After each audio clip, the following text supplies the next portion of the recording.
امشي. ايه يا ماما طمنيني، عملتي ايه؟ لسه في الوش. في ايه؟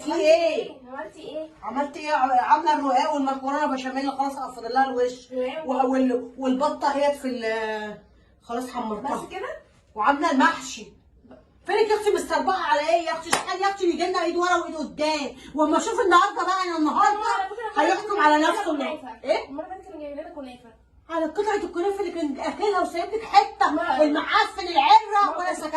كان جاي برضه، تقوليش ايد ورا وايد قدام. هو طب انا اشوف العزومه دي داخلها على 1000 جنيه قسما بربي. لو جالي النهارده ايد ورا وايد قدام زي كل مره لا هيشوف مني فصل عمره ما شافه قبل كده. ماشي، ما تخلصش بسرعه بس عشان يجي. مش هحمر البانيه، هحمر البانيه، فاضل لي تحميره البانيه.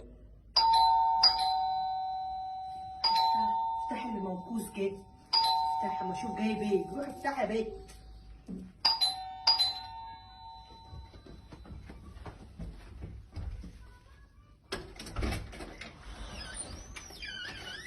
يا زنزوق، ايه عامل ايه؟ بقول لك ايه، امك عامله ايه؟ لا مظبطاك النهارده، عامله بط ومحشي بجد؟ يلا بينا.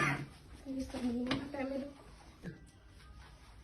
ايه ادهم؟ يا حماتي عامله ايه؟ الحمد لله، انت عامل ايه؟ انا سمعت النهارده ان انت مظبطانا بط ووز والدنيا خربانه. انت يا ابني جاي لي بالشبشب برضه تاني؟ ما هو الدنيا يا ابني انت من ساعه ما سكنت قريب يا ابني مني يا ابني ايه؟ طب السكان العماري يقول جوز خطيب بنتها جاي لها كل يوم بالشبشب. ما هي الدنيا قريبه بقى، ما هو خلي الدنيا سهله بقى وهنيجي وهنتبسط.